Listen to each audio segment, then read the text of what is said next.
or the main? Both. Oh damn, that's a good strategy. You can make money in two places.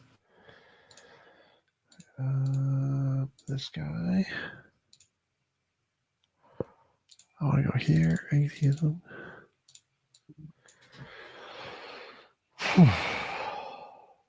So how do you handle these five jobs that you're going for? Is it like easy to like manage, or is it hard? I don't know. I guess it would depend on what kind of person you are. Mhm. For me, it's pretty easy because It- I don't have anything else I could be doing that I enjoy, so I might as well be working. oh, yeah, that's correct. So is it like on your channel, Dr. Samuel Levin's philosopher? Okay, that's a different one. Oh yeah, I think I got the link now. Just came live on your main channel. Yeah, lives and premieres I think are on separate ones. Oh yeah, could you like rename this to like my username, my current username? Conversation with uh Maybe. second What is it? What's your current username? uh, new username. Is it? Second.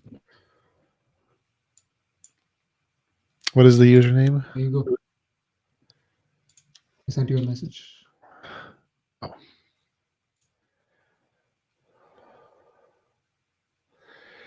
all right. I updated it in Restream. I don't know if it actually works for most of them. It should. I think it updates YouTube. I don't know if it updates the rest of them.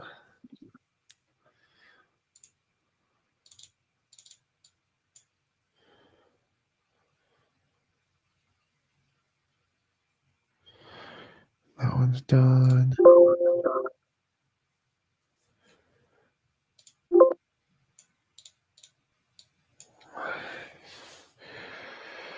Oh, I need my phone. I need my phone. What phone do you have? iPhone?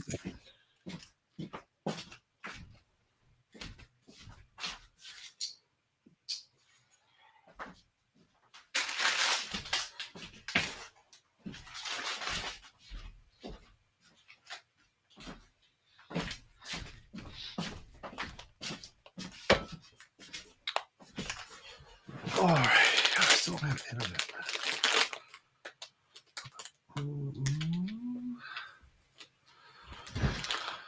Okay, I'm back.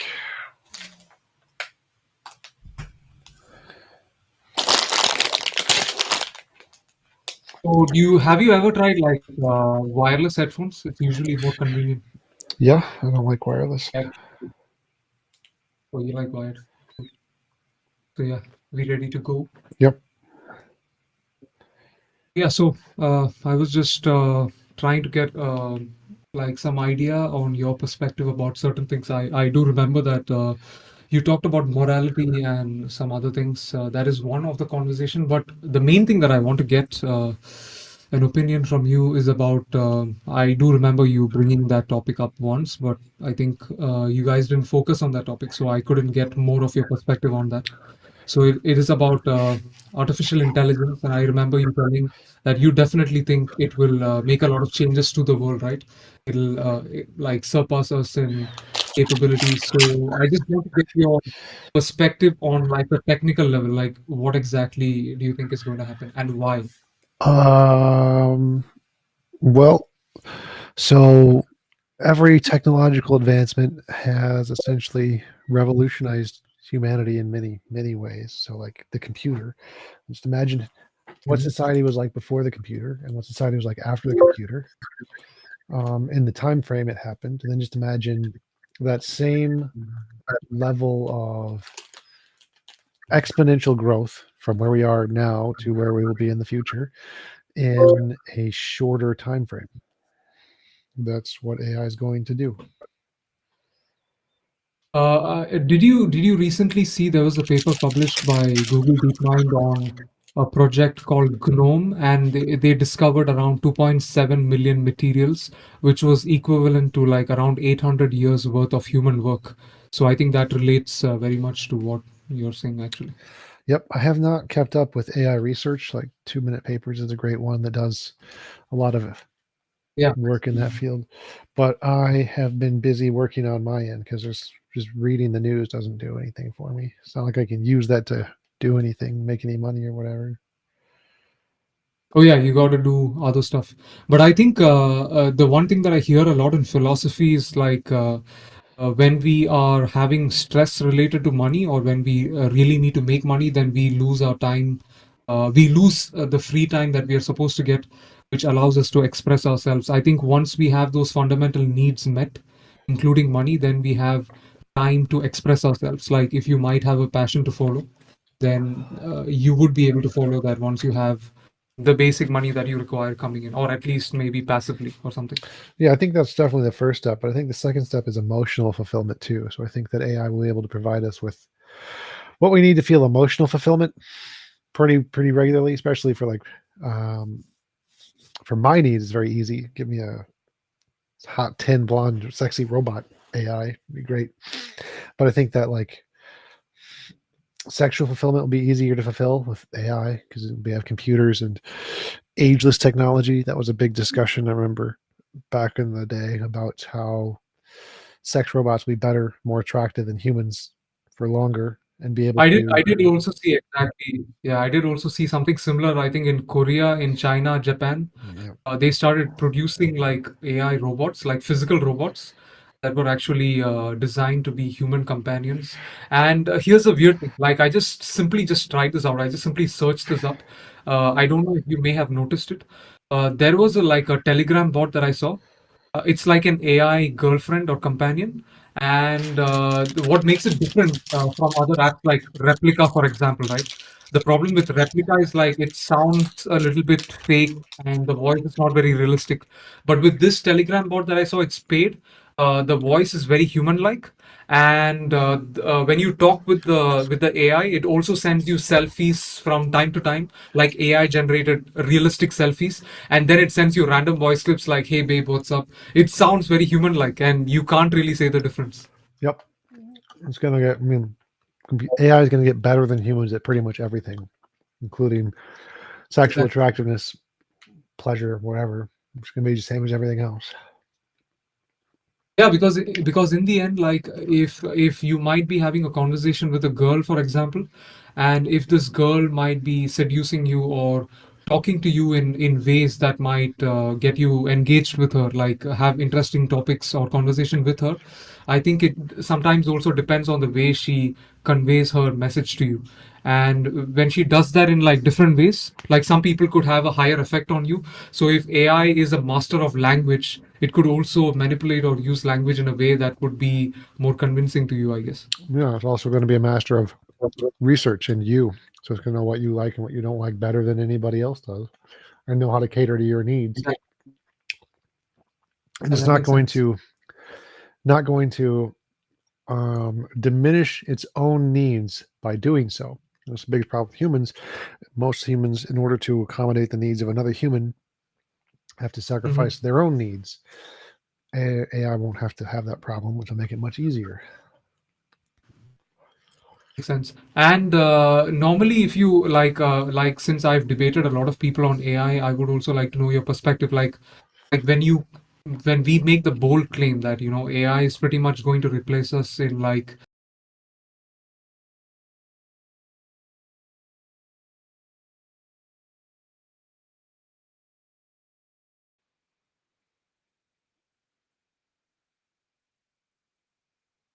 we feel we are in total more creative.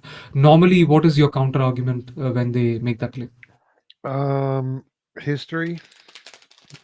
So people used to claim machines will never fly faster than the speed of sound. Computers will never beat humans at chess. Computers will never beat humans at Go. Computers will never be able to solve complex arguments or make art or draw pictures or understand what a cat is.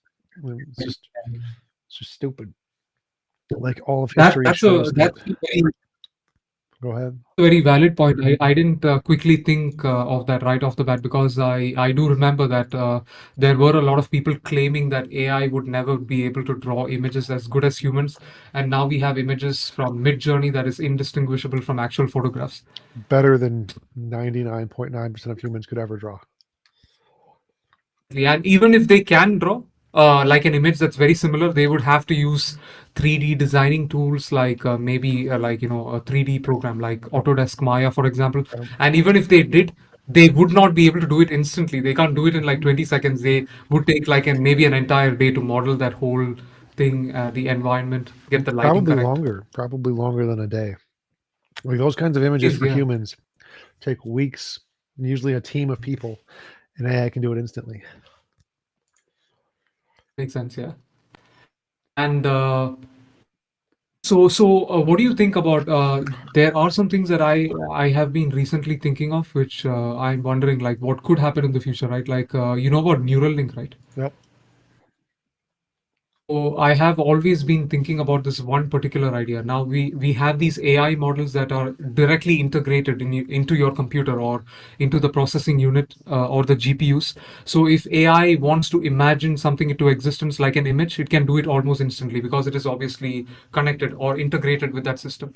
But in the case of humans, we have to develop external tools because we don't have a direct interface. Connection with that device or that machine for our brains to directly have a connection with the GPU in order to render the image. We don't have it. So we then build this external tools like programs or interfaces to allow us to create those things. But the problem there is the interface is not direct. It's like a very indirect process and it's a very slow, I think inefficient process.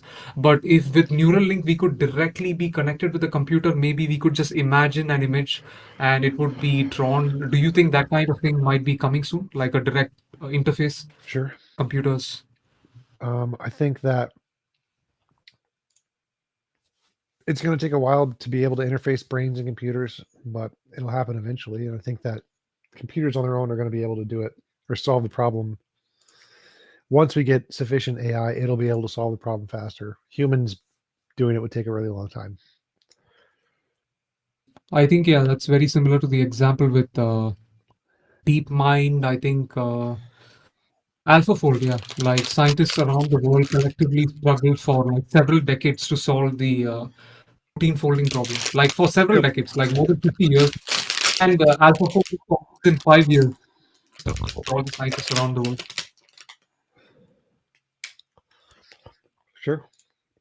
And yeah, so the other question that I wanted to ask you is, oh yeah, so when you discuss with people, right? This is one of the things that I did encounter recently. I know how to counter it, but I think you might have better counters to it. So when we talk about standards of evidence and we try to debate somebody, like maybe I debate a person that's a religious person, and I tell him the reason I don't have to believe in the Bible is obviously because it tells certain things, and any book can say anything, but if you don't have a way to like verify that in objective reality, and it does not correspond to reality, I don't have to take that book seriously. But with science, you can. So the other day when I discussed with a friend, maybe I said I already informed him that with science it has a history of like producing consistent and reliable results, and then something that meets the scientific standards of evidence at the very minimum, you do an experiment, you publish a paper, you get peer reviewed, and eventually it's open access to the public. Anybody can disprove what you published, and if you've done the very minimum of publishing a paper, you can then be taken seriously in comparison to somebody that just talks something or just claims something without having any further evidence, right? So they then pretend like when I send them a peer reviewed paper, they're like, no, this is just a paper. A paper can say anything, just the way a Bible can. But I'm like, this is verifiable evidence. But normally, how do you counter it when they say that, no, it's just a paper? And then I show them the paper, they're like, this is not evidence, it's just a paper saying something. Um, it depends on what the objection is. Like if the objection is it was fabricated or something, I would say no. It's published in an academic journal, which is peer reviewed. If it's fabricated, you can get it retracted. Just go say it was fabricated or go prove it or whatever. If they're saying like, Hmm. I don't know what the other arguments they could be making are, but just saying it's fake is an argument, which isn't evidence. No, I think the way they approach that situation is like if we claim that the Bible is nothing more than a book that just claims something, and then we bring this example up, they try to reflect that same idea or that same logic on the paper also by saying that the paper is just a paper, it just claims something, and how do I verify that? Papers make demonstrable, testable results that can be verified with peer review. Bible doesn't. Well, it does, but they're just unverifiable. It's like the I think it was King something, the one Pine Creek always uses, where you put a wet rag, put a rag in water in a cup, and pray to God and light it on fire. As a testable prediction, is just wrong. Yeah, that makes sense.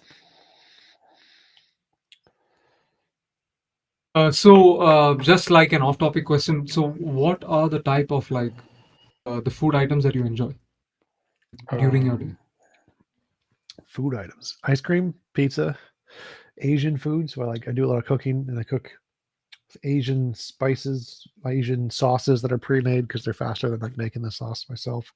Like pizza, I So like do you frying prefer like dressings. cooking your own food? Do you prefer cooking your own food over like buying stuff? I prefer having someone else to cook it for me, always. Yeah, same with me. Rather have somebody cook for me, or I just want to buy something from outside so I can use my time to do other things. The you game as well? You play games? Um, I used to. I haven't gamed much lately.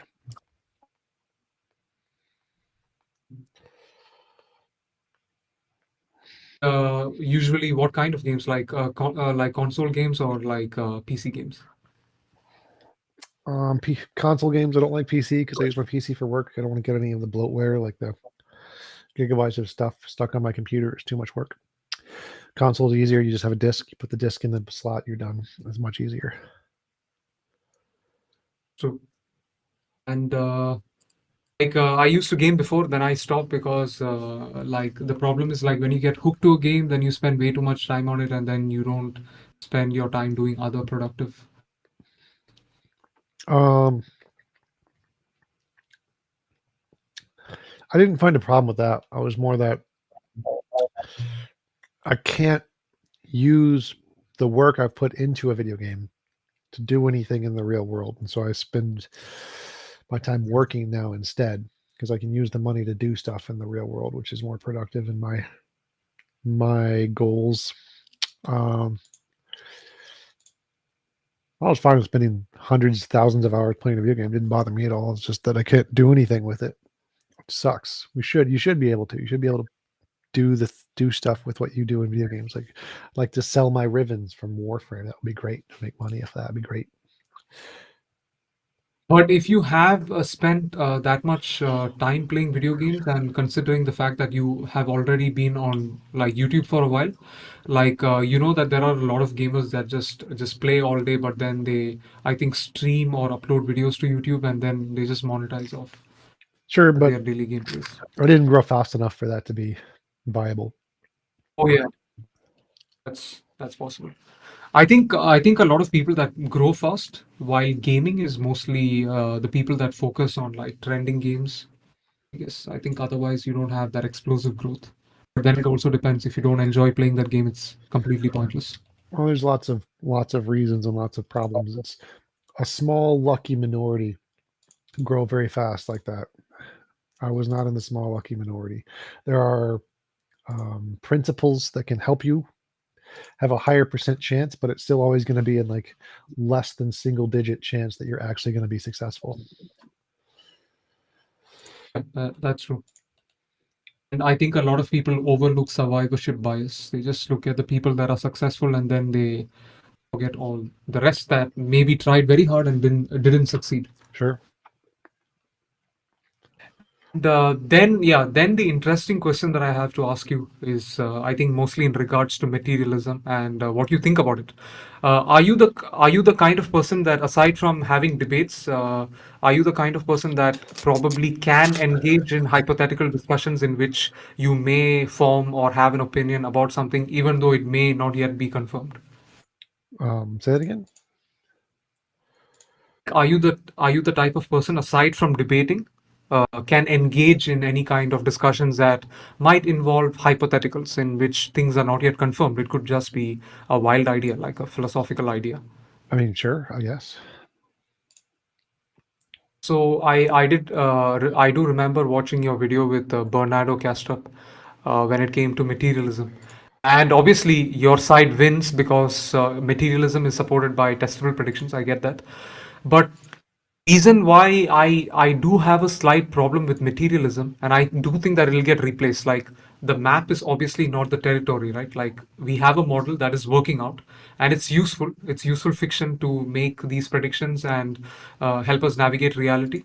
And I completely agree with that. I'm not a denier of scientific evidence, but I do like to engage in a creative sense for some hypothesis that might become the future replacer of the past things that we know. Just in the same way, like Albert Einstein thought he was right about certain things about the entire universe, including relativity, and then quantum mechanics showed that there were some problems with his framework. So what I'm wondering is like when it comes to the philosophy of materialism, we start with the assumption that the physical world is fundamental, and I get that because we touch external objects and we feel they're hard. But when you actually look at this object and what it actually represents, when you touch an object, we already know that it is nothing more than the electron repulsion between the atoms on that object and the atoms on our hand, and then those signals are interpreted by our brain that then gives us a distinct conscious experience. But in the end, it is nothing more than information processing, and it is that information processing that allows us to have that continued experience of what that distinct object feels like. But in its true sense, would you say that it is actually solid? It What might just be an experience without being material, like just energy and frequency. What do you mean? I don't understand the question. Like there is an object in front of me, Yeah. and I assume that it's truly solid. But the reason I assume that it is truly solid is because I feel that way. But in the end, it is nothing more than a subjective experience, my feeling, right? And it may not be truly representative of what that object actually is. In fact, if I had a different kind of brain perception, maybe the object would be perceived just as energy frequency, and it may not feel solid. So what's the question exactly? No, yeah. So my question to you was like the philosophy of materialism is based on the assumption that objects are truly hard, solid, and they do exist like externally, and that world is fundamental. But when we look at it and we understand the true nature of what that is, it's not truly solid, right? It's just an interpretation, which we call solid. So, do you think in that way there is a possibility that materialism could be replaced in the future with you know Well, yeah, just consciousness there's always a chance that there's another ontology that's correct in the universe and materialism is wrong, but that's materialism is just the only one that has evidence. It's like asking, is there a percent chance we'll discover leprechauns? I mean, sure, but there's just no reason to think that that's the case. So is it possible? Sure. Is there any reason to think that? No. Mhm. But yeah, I have been looking into certain people's like work, like Donald Hoffman, for example, and he's talking about how consciousness could be fundamental. I think he has published a few papers, but I think they have some pending uh, tasks to be accomplished, like making maybe a lot more predictions. But I think he published this paper that is based on current interpretations of quantum mechanics, because the main thing that confuses me about the whole materialism aspect, right? Like we are also assuming that objects have definite properties even when not observed. Now, this might be true of classical objects, but when you look at quantum mechanics, even in 2021, the Nobel Prize that was won about local realism being false, like objects do not really have definite properties until the observation is made. What is your perspective on that idea? Let's see. I read that a while ago. What was that? Because there was nothing special about that document. It wasn't that things don't exist. Some specific definition of local realism. Uh, What they say in the paper, actually, in summary, is that we are assuming that objects have definite properties, like, even when they are not observed. But actually, this experiments through entanglement actually shows that there is nothing that has definite properties until the observation is made. Only once the observer makes the observation will it then have definite values that can be assigned to it. So it's sort of like objective reality does not exist, in the sense like every person could have their own subjective reality. And I think this was demonstrated in the Alice and Bob experiment in quantum mechanics. So that's not quite. That's like the hyperbolic media interpretation of what it actually demonstrated. It didn't demonstrate anything near that. It's just like, in order, when collapse of a wave function occurs, which occurs for a bazillion different reasons of any kind of interaction, that's when the properties of a particle are solidified and interact with other particles. Which is like, duh, okay, great job, congratulations. So assuming before the quantum field collapses, the quantum wave collapses, are there is it determined that the properties will come out as this object has weight X? Well, no, it could be different. It could be within a spectrum. But that's all it means. That's literally the end of that experiment of what it means. It means like, hey, this value can be changed within some spectrum when the wave function collapses. For whatever reason, the wave function collapses, and prior to the wave function collapsing, there is a spectrum of possibilities of what properties this thing could have, and that's all it means. It's literally the extent of the paper. And also, I did want to ask you, like, what do you think? What is your personal opinion on quantum information theory, in which they hold this popular view that information could be fundamental to reality? I don't think it's explained well enough what information actually means, what they mean by information. They need to clarify what exactly information is as an ontology. And yeah, so then I would also like to ask this other thing that I have been recently looking into. And yeah, this is something that I want to get your answer on. I want to see how you can answer this. Like, so would you say that consciousness is entirely a physical process, or do you think it's only partially a physical process? Entirely, Or maybe entirely a physical process. okay, so yeah, so this is the part that I want to talk with you about. So, uh, when we talk about the hard problem of consciousness, that is dealing with the subjective experience, right, the first person experience. The only way for us to infer that experience that somebody is having is through first hand reports.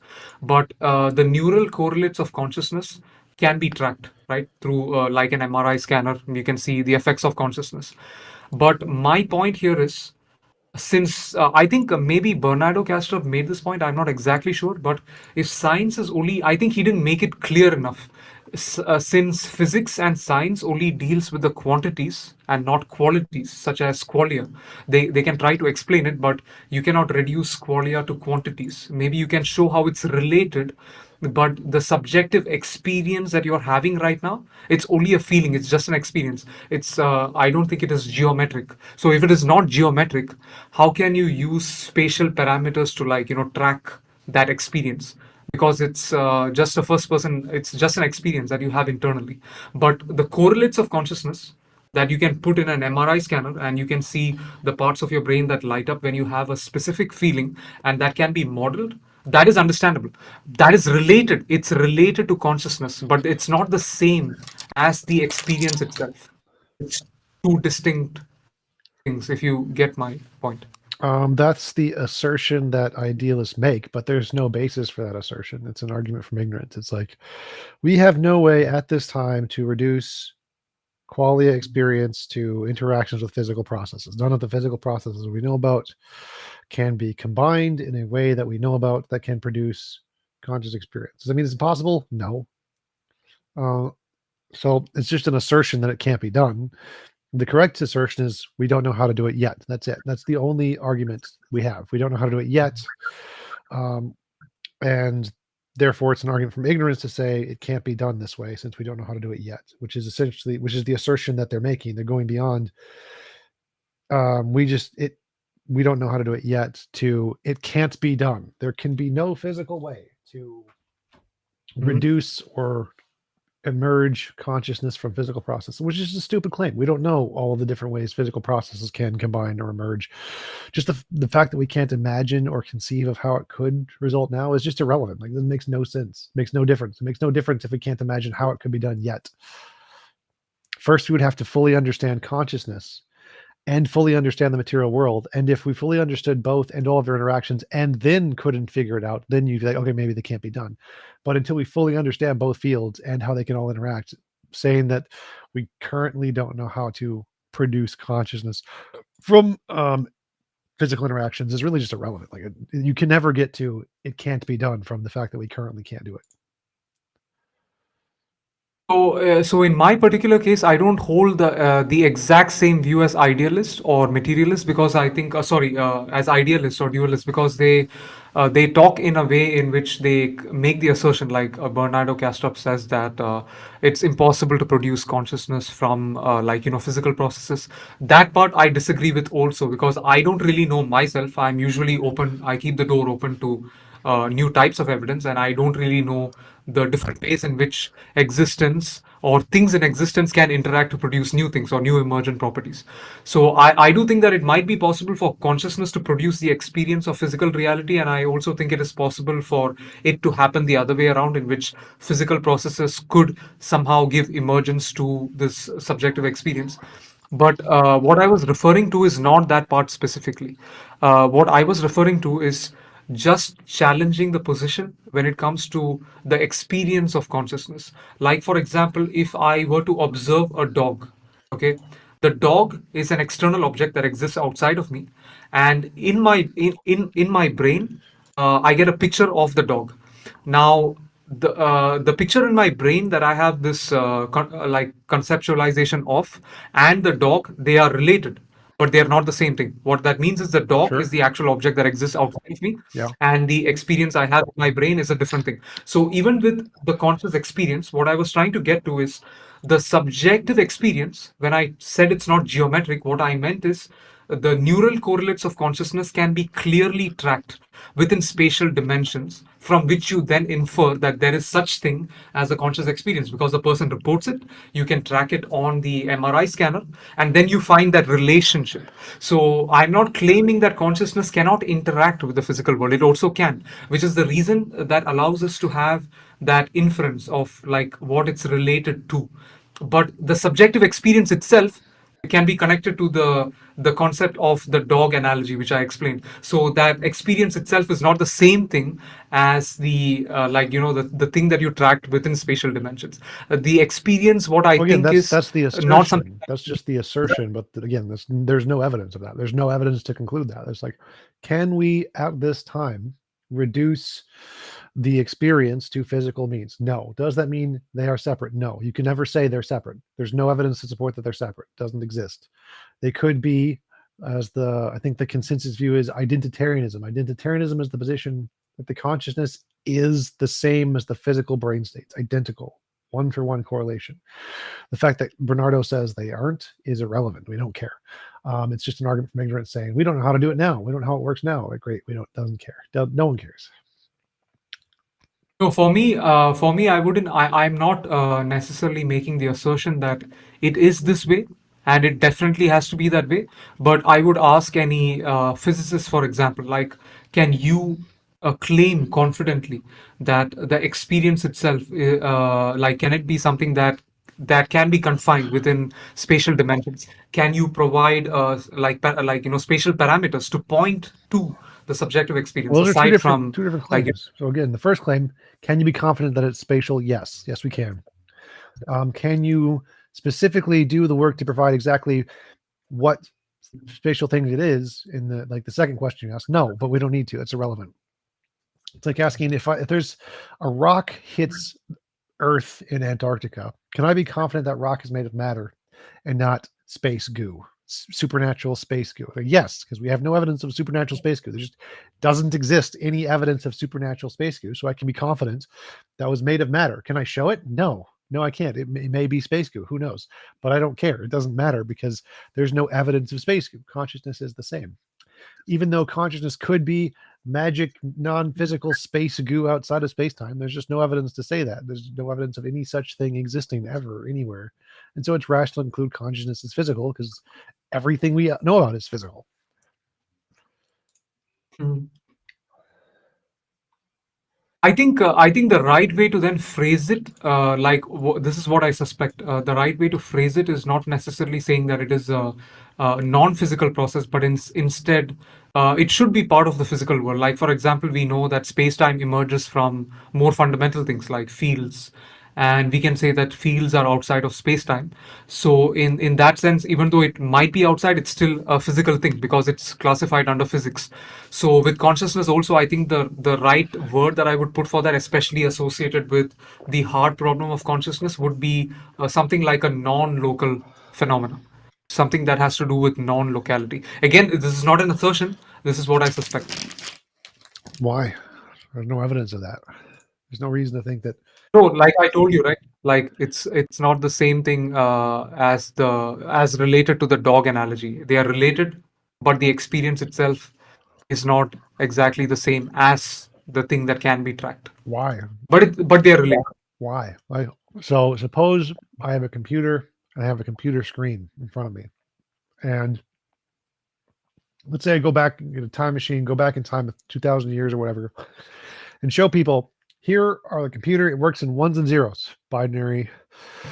Here's how the processor works, whatever. I'm going to show them a screen. Here's a picture of a dog. And they're like, what? This doesn't make any sense. Like the picture of the dog and the light coming out of the screen is something completely different from ones and zeros in transistors. Like that's not the same. And they don't, because they don't understand that there is a translation occurring from ones and zeros to LED, whatever they call it. Correct. And because that, they think, well, there's no way that these ones and zeros could ever produce light. Ones and zeros just can't produce light. But that's because the ones and zeros gets translated into a different machine which produces light just fine, and there's no problem. And so it's the same thing with consciousness. You can have a brain which is like the ones and zeros, which that information then gets translated into a thing that produces consciousness just fine. There's no problem there. And that thing could also be a machine, just like the screen is a part of the machine in a computer. There's just no real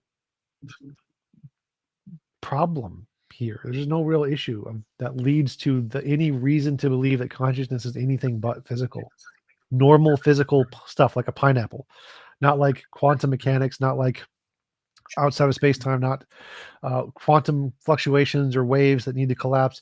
It's exactly like a pineapple. There's no reason to think consciousness is any different from pineapple. Makes sense.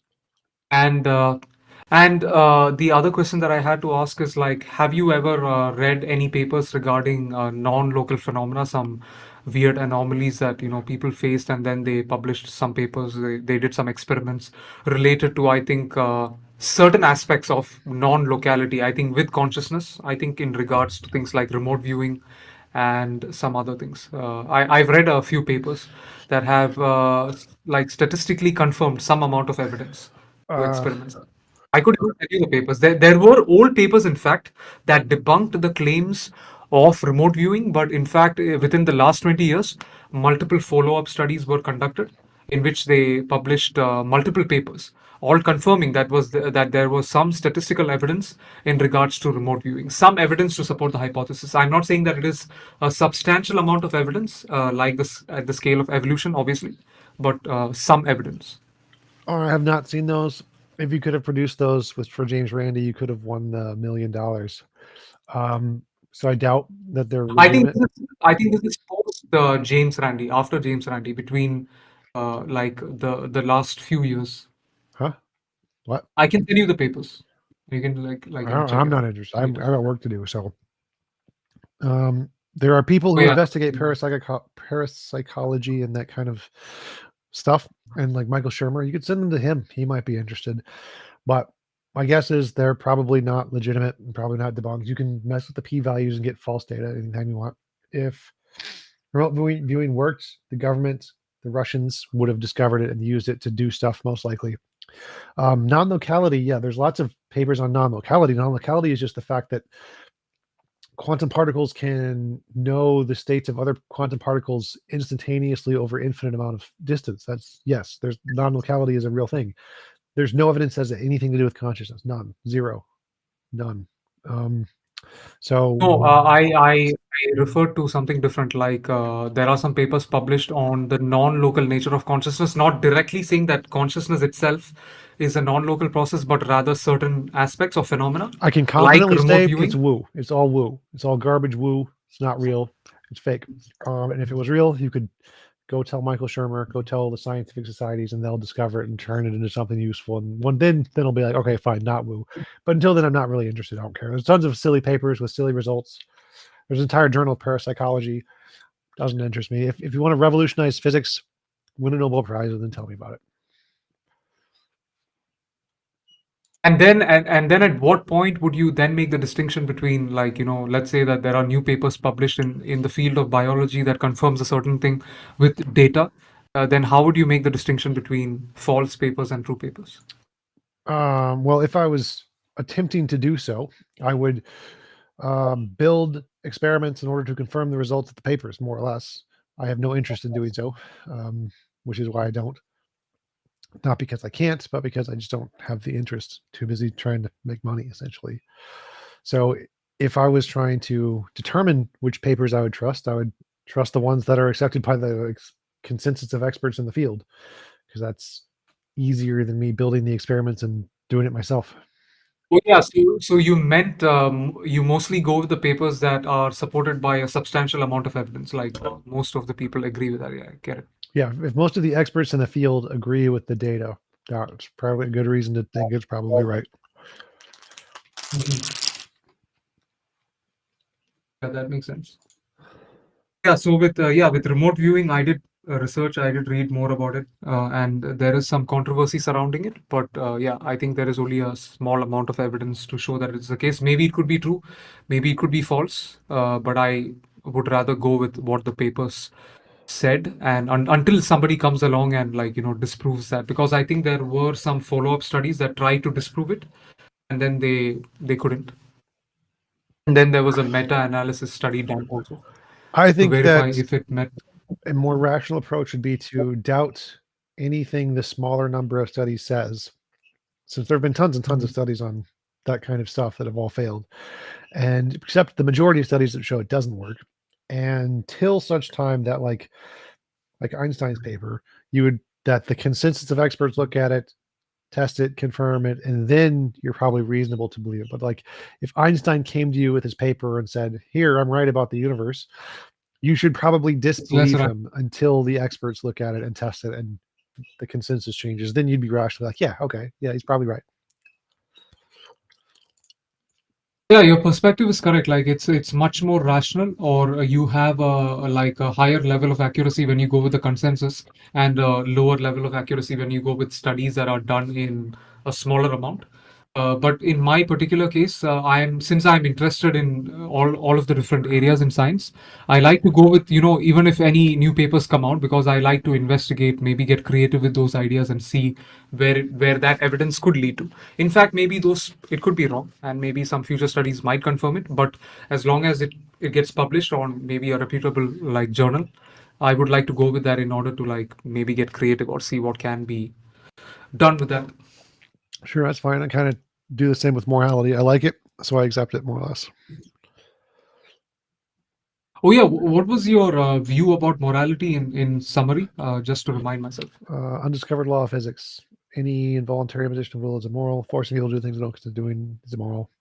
Best of all possible world is a world where everybody, it's impossible for anyone or nature to force anyone to do anything they don't consider doing. Everyone gets their own world they can design however they want. Um, Only consensual actions are possible, something like that. Yeah, perhaps there could be some undiscovered law of physics that leads to some kind of morality. So when are you planning to do the debate next, like the one that you do on politics?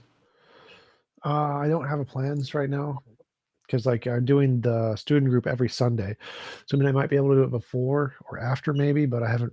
It wasn't really fun because it wasn't like they're intellectual. It's just a bunch of trolls mostly. Um, The student group is about what exactly? Is it like you teaching them about something? well, actually, yeah. So I do chess and coffee. So I teach them chess. Hopefully, meet a Instagram model girlfriend. That's the goal. Oh, yeah, I do remember you telling, like, yeah, you're mostly into models Yeah, or dating. yeah. Our life goals right there. That's it. That's what matters to me. Yep, basic needs of humans, and once those are met, you feel fulfilled. Yeah, pretty much. But yeah. So, anyways, yeah, like I don't want to like take more of your time. It was a nice discussion, and maybe we can catch up soon. Maybe the next time you get on this debate, I'll join probably. Cool. Sounds good. Thanks for inviting me on. Nice chatting with you. Hope you have a nice day. You too. Talk to you See later. ya.